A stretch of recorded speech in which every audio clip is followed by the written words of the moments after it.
Olá, sessão em off. Estamos aqui de volta hoje com uma convidada super especial, a Janaína.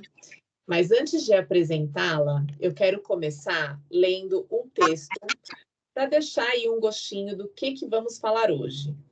Então, Jana, vê se você reconhece esse texto.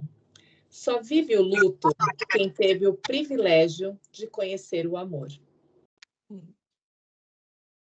O luto é uma experiência profundamente dolorosa, mas também é um testemunho do amor que tivemos, a sorte de vivenciar. Somente quem conheceu o verdadeiro amor sente a profundidade da perda. Cada lágrima derramada reflete a intensidade do vínculo que compartilhamos. Embora a dor da ausência seja avassaladora, ela também nos lembra a capacidade humana de amar profundamente. O luto é, em sua essência, uma tradução do amor que transcende a vida. Permita-se sentir essa dor, pois ela é parte do processo de cura. Honre as memórias, celebre os momentos compartilhados. Afinal, só vive o luto quem teve o privilégio de conhecer o amor. E aí, nós chamamos você aqui hoje para falar do luto, mas começaremos falando de uma história de amor. Por favor, se apresente e diga a sua história. Boa noite, boa tarde, bom dia.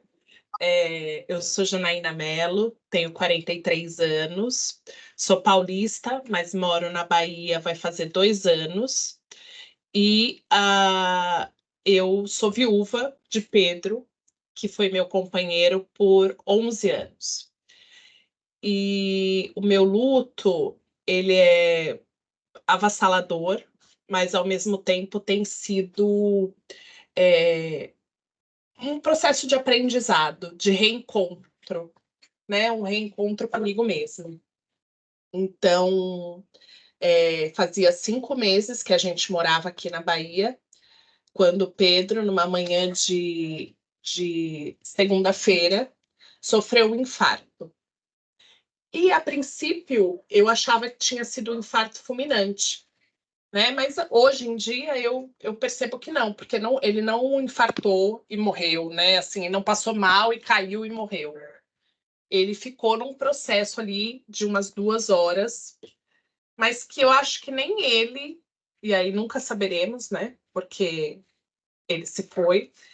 Ele não tinha noção do que estava acontecendo e tampouco eu, porque ele começou a se sentir mal após sair de um exercício físico, né? E não estava bem. Veio para aí, ele estava no supermercado, estava sentindo falta de ar, falou comigo, mas eu achei que ele acabou de fazer exercício, a falta de ar é porque deu muito no exercício, né? E quando ele chegou em casa, ele falou: não, eu melhorei um pouquinho, vou deitar aqui na rede, vou ficar tranquilo, que daqui a pouco eu melhoro. Mas não deu nem 15 minutos, ele falou: não, Jana, tá estranho, é melhor a gente ir para o hospital. Eu falei: tá bom, vou chamar um Uber, porque nós estávamos sem os carros naquele dia. Vou chamar o Uber. Ele falou: tá bom, vou tomar banho. Então ele foi, tomou banho, se trocou, né? E aí no banho ele já começou a sentir enjoo. Tudo isso são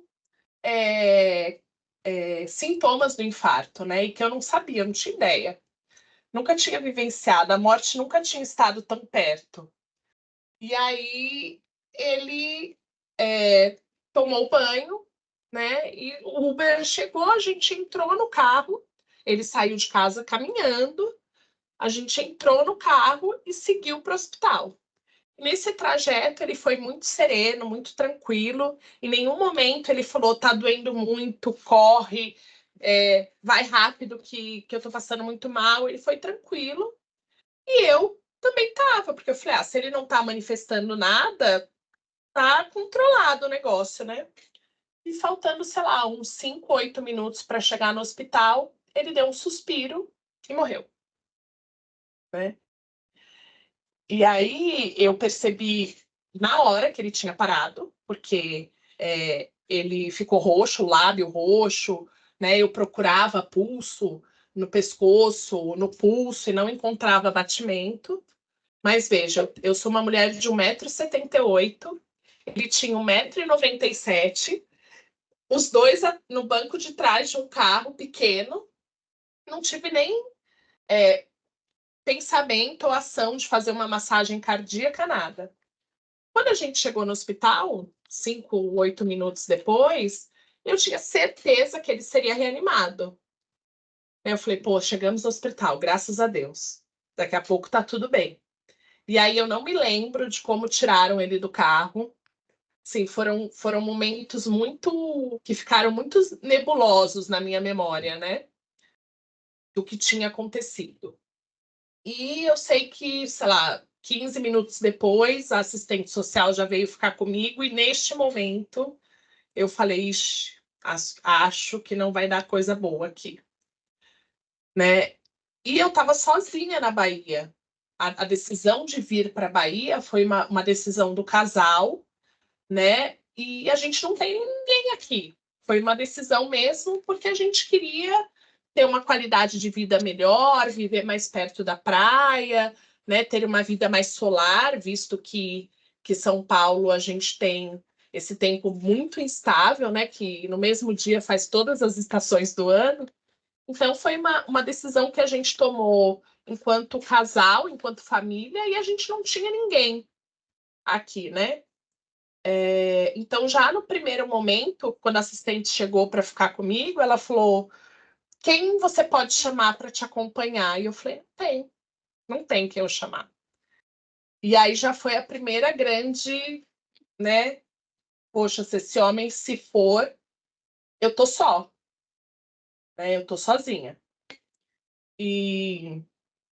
E aí, sei lá, passou mais um tempinho, 50 minutos, 1 hora, o médico veio confirmar o óbito dele, né? E aí eu nem sei o que eu senti, porque é como se um buraco tivesse aberto na terra, né? E eu falei, caramba, sim.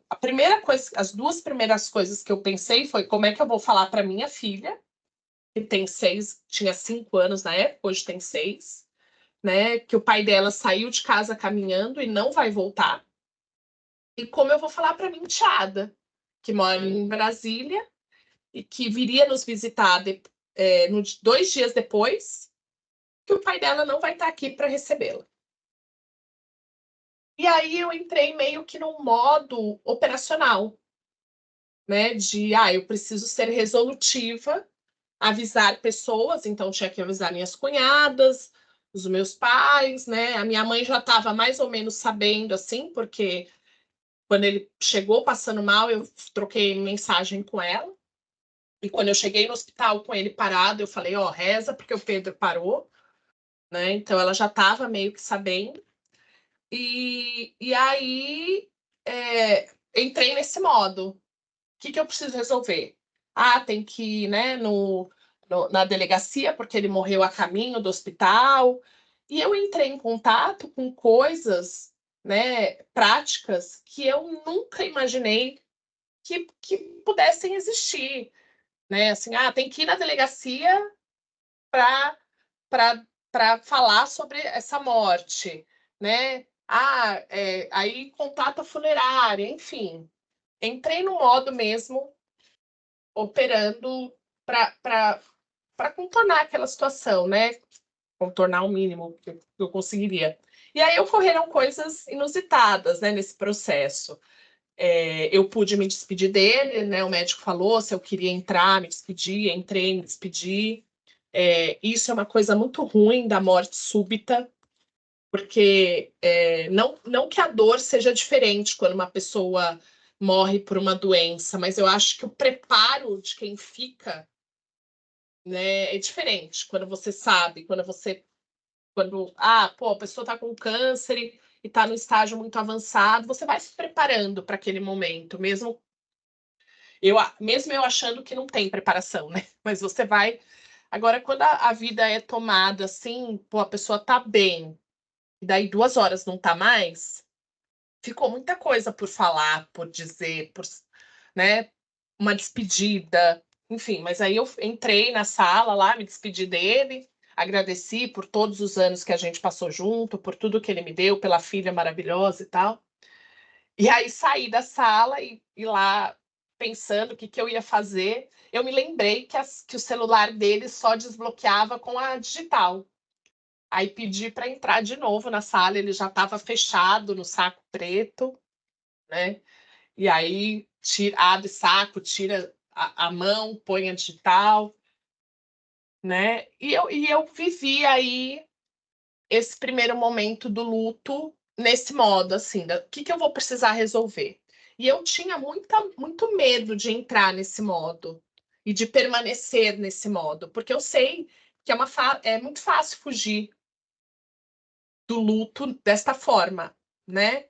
E eu não queria deixar de viver o luto, porque eu sei que uma hora ele vai chegar, né? Eu sabia que uma hora o sentimento ia chegar.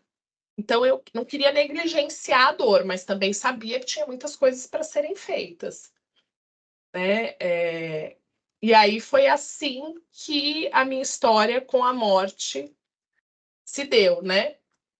E eu e aí uma coisa que sempre pensei muito desde que ele se foi minha filha já perdeu o pai, ela não pode perder a mãe, né? E é desse olhar que eu encontro forças e alegria e felicidade para continuar, né? Para seguir, óbvio que mesmo agora, 1 ano e 3 meses depois, eu ainda choro, eu ainda sinto, né? E eu acho que sempre vou sentir, vou chorar, tal.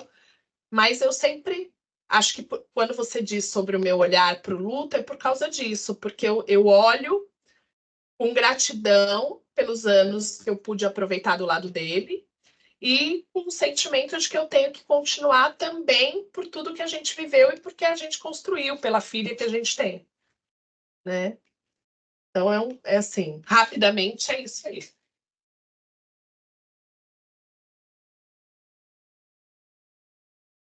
Jana, estou Oi, aqui Michele.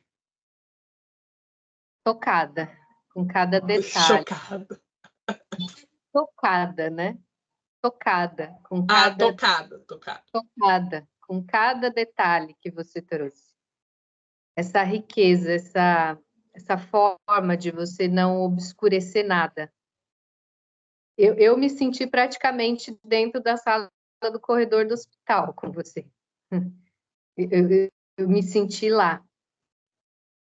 E aí eu queria trazer um pouco de uma reflexão que a Lucy, que não pode estar aqui hoje, que ela também ouviu a sua história, que é de uma passagem, uma pequena parte, né? Só uma fotografia de todo esse seu momento muito difícil e que a gente imagina, só imagina mesmo, porque quem sente é você, mas você traz muito essa coisa, né, da construção dessa família, desse amor, né? O quanto que ele era o seu protetor, a pessoa que você nem imaginava encontrar. A gente ouviu essa palavra tua. Eu não imaginava encontrar esse amor e ele aconteceu. E, e aí, você contando agora essa história, como é que fica, Jana, a sensação quando você diz assim, eu não consegui fazer nada ali dentro do carro? Como é que fica a tua sensação de impotência? Então, por algum momento, lá logo no começo, nos primeiros dias, me culpei um pouco, né? Por isso, exatamente por isso, porque eu dizia, poxa vida, eu não fiz nada, né? E me culpei não só na impotência de não fazer nada no ato, mas por não ter percebido que era sério, por não ter parado no primeiro hospital, porque daqui para o hospital que a gente escolheu ir, eu passei por 3 hospitais e não parei, né? Eu passei por um público e 2 particulares. E não parei porque a gente tinha falado de ir no Hospital XPTO. Uhum. Então, eu me culpei. Em alguns momentos, eu me culpei muito por essas decisões. Mas aí, eu acho que entra a questão da fé e das crenças. Porque eu sou um bandista e eu acredito que nada acontece por acaso e quando chega a hora, qualquer que seja a ação que a gente faça, vai acontecer. Então, isso me isentou da culpa, né? Mesmo que eu tivesse parado no hospital público, que é o primeiro aqui, que está a 5 minutos da minha casa, ele ia chegar lá vivo, ele ia dar entrada vivo, mas ele ia morrer. Né? Então, assim. Foi a tua fé. Foi a minha fé, a minha crença, na verdade. Foi a minha crença que me tirou a culpa, né? E que me tirou esse peso. Porque eu falei, não, eu não sou médica, né? E aí você vai ouvindo relatos também, né? Então, algum tempo atrás, sei lá, 6 meses, 8 meses atrás, eu não estava me sentindo muito bem, fui para o hospital, minha pressão estava alta. E aí a médica falou assim: ah, você tem histórico de pressão alta? Eu falei, não, tive na gravidez, mas depois já fiz vários mapas e não tenho pressão alta, só que eu tô vivendo um momento de grande estresse, perdi meu marido, aí contei pra médica, né? Aí ela falou assim: poxa, a gente tem uma colega aqui, que ela estava numa viagem com o marido dela para Atacama, ela é cardiologista, o marido infartou e ela não salvou. Então você vê, né? Aí você vai ouvindo coisas que você também fala, não adianta. Não teria o que eu fizesse que fosse mudar essa história, porque era a hora dele, ele iria de qualquer forma. Então, o que me salvou da sensação de impotência e da culpa foi a minha crença. Grace. Estou aqui. Quanto mais a gente escuta, mais a gente ouve a Jana falando e se restaurando, né? Até quando ela fala para um também se restaura, né, Grace? Sim. E faz parte, né, terapêutico, essa fala. A fala cura, de fato. E, de novo, eu falo, né? Eu acho muito bonito essa forma como você traz e o entendimento que você coloca.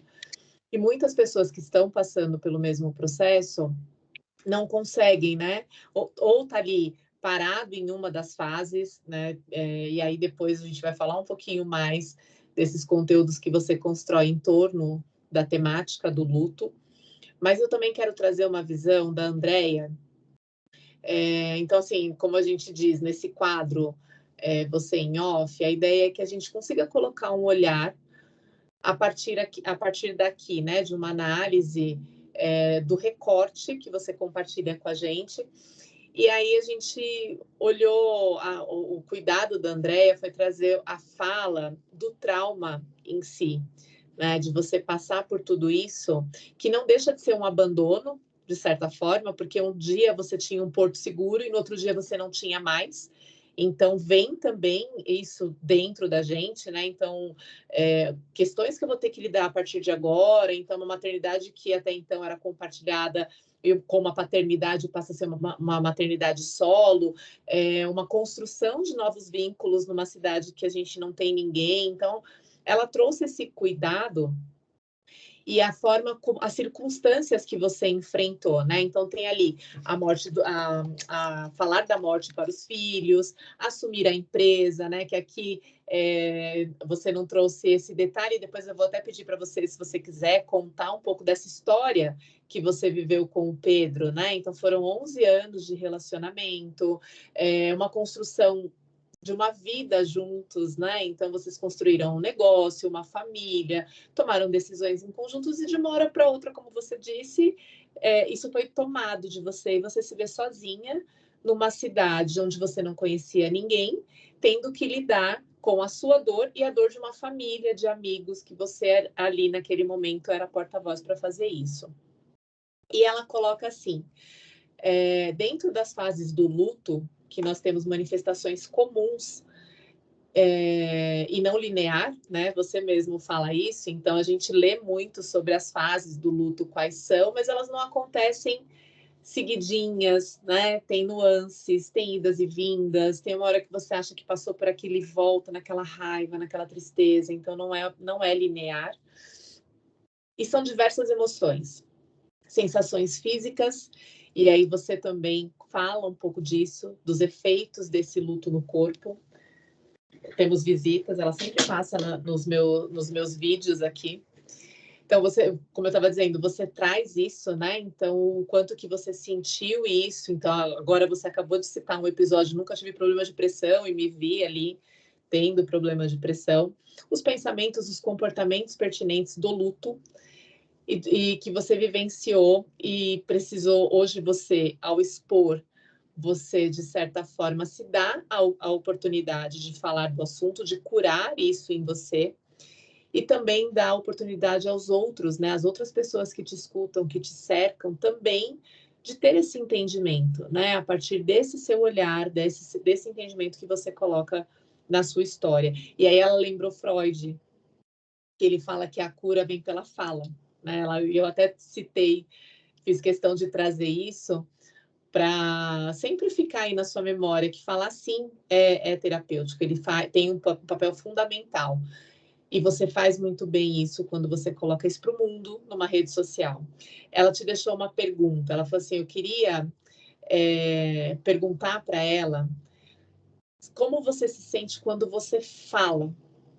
Como que você se sente quando tem alguém ali que fala, nossa, eu estou passando por isso, ou eu não estou conseguindo olhar assim, ou eu não consigo validar a minha história.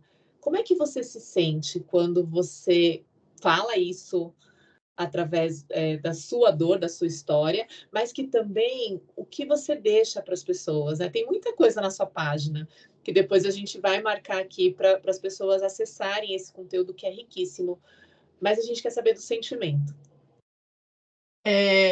Assim, quase que instantaneamente a morte dele me veio essa vontade de dizer para o mundo sobre o processo, né? Demorou um pouco para eu aprofundar, porque ainda era muito dolorido para mim falar, estar em contato com isso, e ainda hoje eu tenho esse cuidado, assim, até onde não está me machucando, né?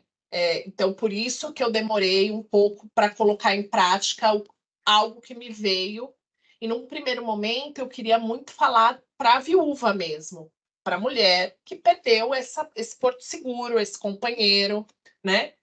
Porque eu tive algumas sortes na vida com a falta dele, né? Eu não tive uma grande perda financeira, né? Porque eu já trabalhava com ele na empresa, já sabia dos processos. Eu me dei ao luxo de continuar na mesma casa, no mesmo lugar, por mais um ano, né? Consegui manter isso. Então, eu fui privilegiada sobre alguns pontos de vista que eu sei que muitas mulheres não são, né? Então, no primeiro momento, eu queria falar para esta mulher.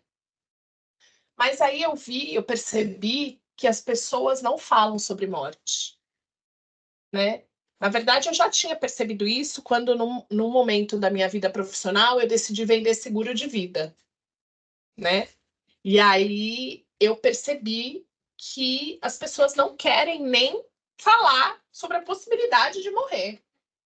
Então era muito difícil para mim vender seguro de vida, porque as pessoas não estavam dispostas a falar sobre aquele assunto e tal, né? Então, hoje, por exemplo, eu tenho uma colega do luto, vamos dizer assim, uma amiga do luto, que é uma moça que mora em Juquitiba, que é uma cidade onde a gente tem um sítio, onde eu morei por 1 ano. A gente não se conheceu na ocasião, mas ela perdeu o marido também faz 6 meses, acho 5, 6 meses. E alguém mandou uma postagem minha para ela e falou: olha como a Janaína trata o luto. E aí eu já falei, ó, fulana, Fabiana, o nome dela. Tô aqui, compartilho da sua dor, sei o que você está sentindo. E aí abri um canal com ela de comunicação para trocar, porque eu sei que é muito solitário o processo. Porque eu fui a pessoa que fui totalmente insensível com a dor. Porque eu nunca tinha vivenciado. É a mesma coisa quando é a maternidade, né? A gente não sabe, a gente tem um monte de palpite, um monte de sugestões, até você virar mãe e saber que tudo que você pensou vai, a maioria vai por terra, né? Com o luto é a mesma coisa, né? Eu nunca tinha passado por um processo. Todas as pessoas que eu tinha perdido no meu entorno eram pessoas já de idade, né? Um processo natural de morte, né? De tempo e tal. E para mim era uma coisa assim que beirava a frieza, sabe? E esse é um dos processos, assim, isso é uma das coisas que me atormenta no luto, porque muitas vezes eu me sinto fraca por há 1 ano e 3 meses estar chorando, sabe? Aí sim tem uma culpa. A culpa que não aparece lá da impotência aparece aqui. Poxa, mas 1 ano e 3 meses eu ainda tô chorando para esse cara? Como pode? Né? E aí, a todo tempo, eu tenho que me lembrar que o luto não é linear, que o processo é esse mesmo, e que talvez daqui 10 anos eu ainda esteja chorando, entendeu? Então, a minha vontade nasceu de... E é muito legal poder trocar com uma pessoa, né? Que de repente não está vendo luz no fim do túnel, e você fala, não, vai ser difícil, né? Vão ter momentos que realmente você vai achar que não vai conseguir, mas se agarra nas coisas que você consegue aí. Então, por exemplo, eu me peguei na minha fé, na minha filha, na minha mãe, no meu pai, né? Mudamos a vida de todo mundo. Meus pais estão vindo morar aqui. Amanhã eles vêm definitivamente para ficar comigo, né? Com a minha filha, vão morar aqui na Bahia. O que foi muito legal, porque, de certa forma, é um movimento que eu obrigo eles a fazerem, mas qual é a qualidade de vida que eles vão ganhar saindo de São Paulo? Entendeu? Então, enfim, eu uma fase tenho estado muito feliz com essa coisa de poder trocar com pessoas que estão passando pela mesma situação. Uma das perguntas que a gente ia te fazer, desculpa, Mi, uma das perguntas que a gente tinha para te fazer era justamente se você tinha uma pessoa de resgate, né? Então, o que é essa pessoa de resgate quando a gente indica num processo terapêutico? Essa pessoa que nos dá o ouvido, nos dá o colo, né? Essa pessoa que não importa quantas vezes eu vou falar, não importa quantas vezes vai me ver chorar. Depois a gente fala um pouquinho mais sobre essa questão do tempo, que também é tão relativa. Eu vou deixar um pouco mais para a Michele essa abordagem, mas olhar para essa pessoa e ter uma pessoa de resgate mesmo, alguém que eu posso ser vulnerável. A minha pessoa de resgate é a minha analista, né? Porque eu sou muito durona, muito durona. Não sei se é uma qualidade ou um defeito. Mas, por exemplo, eu não choro para os meus pais mais, né? Para Laura, eu evito, porque ela virou, a gente brinca que ela virou minha fiscal da lágrima. Então, assim, se eu choro, ela fica, já tá chorando de novo, mamãe, né? Então, eu tento não baixar a guarda, né? Para essas pessoas, assim. Então, a minha pessoa de segurança é a minha analista e algumas das amigas que eu construí aqui, sabe? Que no momento assim mais ferrado, eu vou lá e desabafo, né? Então, aí outro dia eu falei, eu queria minha vida de volta, nem precisava ser a vida que eu tinha com o Pedro. Podia ser a outra vida antes do Pedro, mas eu queria tanto que tudo voltasse a ser como era antes, né? Porque é isso, o luto bagunça tudo, tudo, tudo, tudo, tudo. E aí também é muito legal, é muito importante você se permitir, né? Saber que você precisa de ajuda, que você precisa dessa pessoa, que você precisa, de repente, de um profissional, né? Eu já fui ao psiquiatra, por exemplo, 2 vezes, achando que eu precisava de medicamento. E aí vou lá, converso, falo, não, você não precisa de remédio, você tem ido muito bem, né? Porque eu tenho momentos de pânico, de ansiedade, né?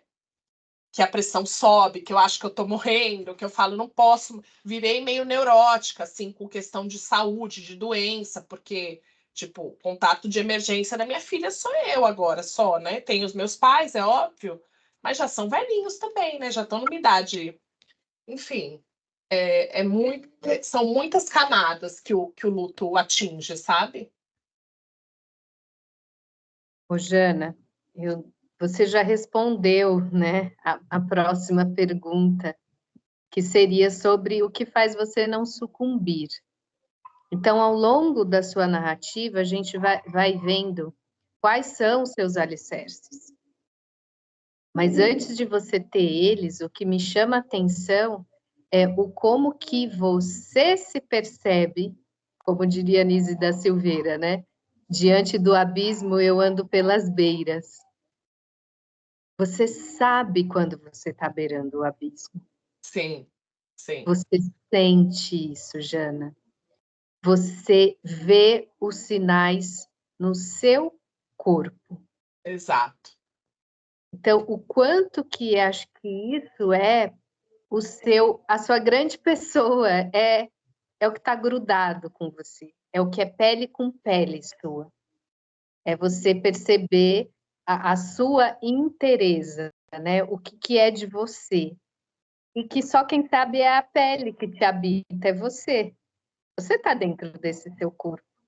Então, a pergunta que eu faria, você já deu a resposta, mas na prática. A gente está hoje aqui tendo a experiência, assim, não da teoria, né, Grace? Da prática. Como é na prática? Porque muitas vezes, né, a grande questão existencial quando os pacientes chegam imersos a uma dor para a gente. Como eu saio disso? Mas como é que faz isso? Então, Eu tenho uma amiga, como é a prática, né? Eu tenho uma amiga aqui que até eu brinquei com ela que eu vou passar por outro luto, porque ela é curitibana e está indo embora semana que vem. E eu acho que ela é minha grande amiga aqui da Bahia. E ela diz para mim que eu sou uma pessoa que nasceu para felicidade, né? E que por mais que eu esteja num processo e tal, eu tento estar na felicidade. Uma das coisas também que me faz não sucumbir é lembrar do que ele gostava em mim. Então, por exemplo, o que ele achava encantador era o meu sorriso. Então, como é que eu vou perder o meu sorriso? Não dá. Porque foi o que ele amou, foi o que ele, né? Essa minha alegria de viver. Ele dizia muito assim: "Ah, eu quero". Ele tinha 16 anos a mais do que eu, né? E ele dizia: "Eu quero ficar bem, eu quero me cuidar para ter o gás que essa diferença de idade precisa". Então era como se eu fosse o combustível para que ele tivesse vontade. E aí eu falei, não posso, né, esmurecer. Mas sim, na prática é bem difícil. Uma coisa que eu tenho chegado à conclusão junto com a analista é que, na verdade, eu não me permiti parar, né? Eu falei de entrar no modo operacional, eu entrei, acho que continuo nele, né? Agora que eu me mudei de casa, faz um mês e pouco que eu me mudei para uma estrutura menor, algo que eu escolhi sozinha, mais adequada à nova realidade, enfim, as coisas eu começo a ter espaço interno para vivenciar esse processo, né? Mas ainda assim, em muitos momentos eu me percebo no operacional, né? Porque assim, eu não tive, por exemplo, eu vou ficar um dia inteiro na cama chorando. Tive. Mas eu também acho que é um pouco do meu perfil. Eu não sou esse perfil de pessoa. Só que, por exemplo, eu não chorava quase nunca. E hoje eu choro muito. Eu vejo alguma coisa, eu choro. Eu ouço uma música, eu choro, né? Eu vou na escola e ouço uma reclamação da Laura, eu choro. Antigamente, eu teria vontade de esganar a pessoa. Hoje eu choro. Então eu fiquei mais vulnerável. Eu me sinto hoje vulnerável, né? Bunda mole. Às vezes eu falo para mim mesma, puta, Jane, você tá uma bunda mole, pelo amor de Deus. E aí minha analista falou assim, não, você passou por poucas coisas. Porque, além de tudo, depois da morte do Pedro, minha mãe veio no dia que ele morreu e falou, não volto mais enquanto você estiver na Bahia, eu fico na Bahia com você. Mas meu pai não, meu pai ele demorou para vir. Ele tomou a decisão e veio só em maio. Já fazia quase 6 meses que o Pedro tinha ido embora. E um mês depois que ele estava aqui, ele sofreu um AVC. E aí foi um gatilho para mim, porque a situação foi muito parecida. Eu que percebi, eu que levei para o hospital. E foi, assim, terrível, terrível, né? Então além de toda a bagunça já do luto, tiveram essas outras questõezinhas aí que eu tive que ajeitar, né? Jana, Mas na prática... Olha que ponto interessante. Você falando, e eu tô aqui te escutando e conectando, né, as mensagens, que muitas vezes a gente só consegue essa conexão quando a gente está de fora mesmo. Que você começou falando pra gente da culpa por ainda estar chorando. E só agora você está chorando. Só agora você está sentindo. Você está entrando em contato com essa dor. Porque até então, estava ali uma reformulação de toda uma rotina de uma família. Né? Então, o que eu faço com os meus pais, o que eu faço com os meus filhos, o que eu faço com os negócios. Então, o racional a 1000 por hora. E aí agora, onde você organizou tudo, a casa está em ordem, né? Isso. Não, a preocupação financeira, a filha dele vai ficar bem lá em Brasília, né? Não pode faltar dinheiro para ela, não pode faltar dinheiro para a gente. Como é que a gente mantém esse ecossistema minimamente funcionando, né? E agora é isso, quando as coisas começam e até é uma preocupação, né? Será que eu acho que agora, este momento, é muito mais de atenção do que foi logo no começo, porque talvez agora que as coisas estão estabilizando, se eu bobear, pode ser que venha a depressão, pode ser que venha tudo que eu não vivi lá. Sim. Né? E é interessante pensar nisso, porque nem todo processo de luto vai acabar numa depressão. Sim, não. Você vem com trabalhando certeza. isso, né? Então,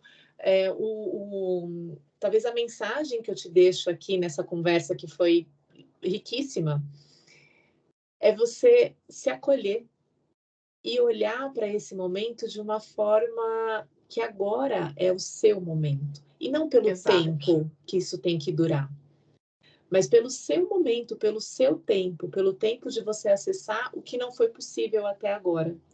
E que vai fazer parte, que talvez te jogue em algumas camadas que sejam mais difíceis, mas que elas são necessárias. Porque agora sim que você está em casa, né? Agora que você sentou no sofá e agora que você está olhando para esse espelho e falando, e agora, né? Já entendi tudo isso, já entendi que eu não tenho mais uma pessoa resolvendo coisas que antes talvez resolvesse, né? Que eu não precisava me preocupar e agora eu preciso. Então, já entendi que o momento mudou, que a vida mudou, que eu estou em outra fase.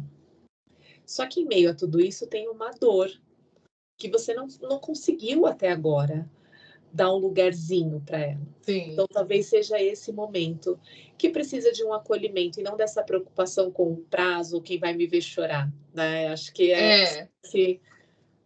Eu acho que é isso, assim, uma coisa que eu tenho propagado e sentido é esse auto-amor mesmo, esse autocuidado, né? Nesse sentido, não autocuidado estético, óbvio, também tenho tentando voltar à minha rotina, né? Uma nova rotina de exercícios, de tal, mas esse autocuidado, esse auto-amor, essa permissão para sentir, para sofrer, que eu tenho que me dar, né? Que eu tenho que deixar. Porque até nos momentos de relaxamento, quando eu sento para assistir uma série, uma coisa, é como se eu não pudesse estar fazendo aquilo.